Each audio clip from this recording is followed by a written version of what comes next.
मस्जिदों में महिलाओं की एंट्री को लेकर मुस्लिम पक्ष ने सुप्रीम कोर्ट में एक अजीब सी दलील दी है। दलील यह है कि महिलाओं को मस्जिद में आने से नहीं रोका जा सकता है, लेकिन वो मेन गेट से एंट्री नहीं कर सकती हैं। जी हाँ, सुप्रीम कोर्ट में ये दलील दी गई है और बाकायदा मुस्लिम पक्ष की तरफ से ये दलील दी गई है। पूरा मामला क्या है और किस मामले पर सुनवाई के दरमियान मुस्लिम पक्ष की तरफ से ये दलीलें सुप्रीम कोर्ट में दी गई है, चलिए आपको विस्तार से बताता हूं। लेकिन उससे पहले आप लोगों से अपील कि अगर आपने लोक सेवा न्यूज को सब्सक्राइब नहीं किया है तो आप चैनल को सब्सक्राइब कर लें। दरअसल द इंडियन एक्सप्रेस की एक रिपोर्ट सामने आई है। इसी में यह दावा किया गया है कि all India Muslim personal law board ने गुरुवार को सुप्रीम कोर्ट में एक मामले की सुनवाई के दौरान बताया है कि इस्लाम में मुस्लिम महिलाओं के मस्जिद जाने पर किसी भी तरीके की कोई पाबंदी नहीं है। हालांकि मुस्लिम बोर्ड ने एक बेंच को यह भी बताया है कि जो केरल का सबरीमाला मंदिर के मामले की जो सुनवाई हो रही है उसमें महिलाओं की एंट्री, धार्मिक स्थलों पर होने वाले भेदभाव और इससे जुड़े जो तमाम संवैधानिक मामलों की सुनवाई हो रही है, उसी दरमियान मस्जिद के मामले की भी चर्चा हो जाती है। और ये एक सवाल उठा है कि महिलाएं मस्जिद के मुख्य द्वार से प्रवेश की मांग नहीं कर सकती हैं। मुस्लिम पक्ष ने यह तर्क दी है इसी पूरे मामले की सुनवाई के दौरान, और यह भी कहा है कि और न ही वे मस्जिद के अंदर पुरुषों से उन्हें अलग करने वाले किसी भी बैरियर को हटाने की मांग कर सकती हैं। तो मुस्लिम पक्ष ने सुप्रीम कोर्ट में ये दलीलें दी हैं, ये तर्क दी है। दरअसल आपको बता दें कि सुप्रीम कोर्ट के सामने ये मामला सितंबर 2018 के उन 5 जजों वाली संविधान पीठ के एक फैसले से जुड़ा हुआ है, जिसने 4-1 के बहुमत से सबरीमाला के अयप्पा मंदिर में मासिक धर्म की उम्र वाली महिलाओं की एंट्री पर रोक जो लगी थी उसे हटा दिया था। और उसी के बाद से अब सुप्रीम कोर्ट में एक बार फिर से सबरीमाला मंदिर के मामले पर सुनवाई चल रही है। और इसी बीच लाइव लॉ की रिपोर्ट के मुताबिक मस्जिदों में महिलाओं की एंट्री और नमाज पढ़ने की परमिशन मांगने वाली याचिकाओं को भी सबरीमाला मंदिर के साथ जोड़ दिया गया है, क्योंकि वो भी धार्मिक मामला है, क्योंकि वहां भी महिलाओं की एंट्री को लेकर मामला है और यहां भी महिलाओं की एंट्री से ही जुड़ा मामला है। ऐसा इसलिए किया गया है क्योंकि इन याचिकाओं में धर्म का पालन करने के अधिकार और धार्मिक संप्रदायों के अपने आंतरिक मामलों को बयान करने के अधिकार से जुड़े संवैधानिक सवाल भी शामिल हैं। इस पूरे मामले की सुनवाई मुख्य न्यायाधीश सूर्यकांत की अध्यक्षता वाली 9 जजों की बेंच कर रही है और इन्हीं 9 जजों की बेंच के पास ये पूरा मामला है और उन्हें डिसीजन देना है।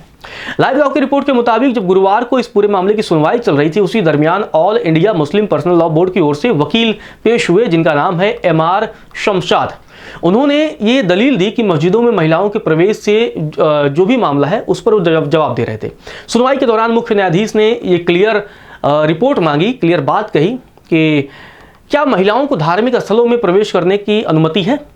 तो इस पर द इंडियन एक्सप्रेस के हवाले से शमशाद ने कहा है कि मुसलमानों के विभिन्न धार्मिक संप्रदायों के बीच इस बात पर किसी भी तरीके का विवाद नहीं है कि महिलाएं मस्जिदों में प्रवेश कर सकती हैं, लेकिन आगे कहा और वह नमाज पढ़ने के लिए भी हकदार हैं, लेकिन इसके लिए एक निश्चित अनुशासन का पालन करना जरूरी है। और उसी दरमियान शमशाद ने आगे कहा कि पुरुषों के लिए सामूहिक नमाज में हिस्सा लेना जरूरी है, लेकिन महिलाओं के लिए ये जरूरी नहीं है।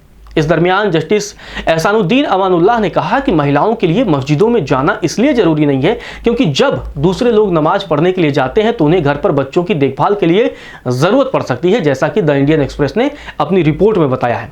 और इसी दरमियान शमशाद ने यह भी कहा है कि बोर्ड को महिलाओं की मस्जिदों में आने से किसी भी प्रकार की कोई दिक्कत नहीं है, लेकिन वे याचिकाएं जिनमें यह निर्देश मांगा गया है कि मुस्लिम महिलाओं को मुख्य द्वार के अंदर से आने की इजाजत दी जाए, उन्हें मुसल्ला यानी मुख्य नमाज की जगह को देखने और सुनने का इस्लामी अधिकार हो और बिना किसी रुकावट के मुसल्ला में नमाज पढ़ने की इजाजत हो, उन्हें खारिज कर दिया जाना चाहिए।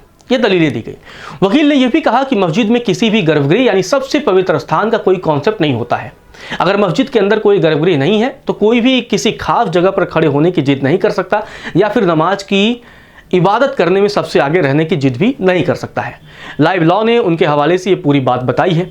वहीं एक मौके पर अमानुल्लाह जो कि जस्टिस हैं, उन्होंने वकील से यह भी कह दिया कि वे सभी को विस्तार से समझाएं कि शुरू से ही इस बात पर कोई विवाद नहीं रहा है कि महिलाएं मस्जिद में प्रवेश कर सकती हैं और यह सिलसिला खुद पैगंबर मोहम्मद साहब ने शुरू किया था।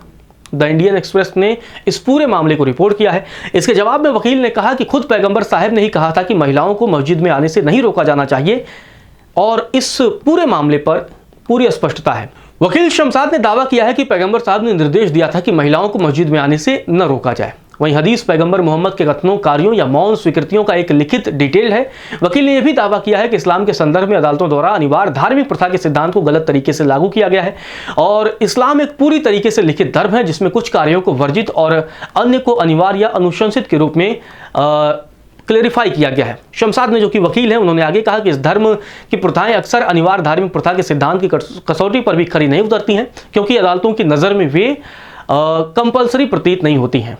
9 जजों की बेंच ने यह जांच करने के लिए भी कहा है कि संविधान के अनुच्छेद 25 और 26 के तहत मिली धार्मिक स्वतंत्रता और अन्य प्रावधानों, खासकर अनुच्छेद 14 के बीच क्या क्या संबंध है। अनुच्छेद 14 कानून के समक्ष समानता और कानूनों के समान संरक्षण का अधिकार देता है। बेंच ने यह तय करने के लिए भी कहा है कि क्या अनुच्छेद 26 के तहत किसी संप्रदाय को अपने धार्मिक मामलों का प्रबंधन करने का अधिकार है। सार्वजनिक व्यवस्था, नैतिकता और स्वास्थ्य के अलावा संविधान के भाग 3 के किसी अन्य प्रावधान के अधीन है। संविधान का भाग 3 मौलिक अधिकारों से संबंधित है। तो इस पूरे मामले पर सुप्रीम कोर्ट में चर्चा हुई। इस पूरे मामले पर आपका क्या कहना है, कमेंट बॉक्स में आप जरूर बताइए।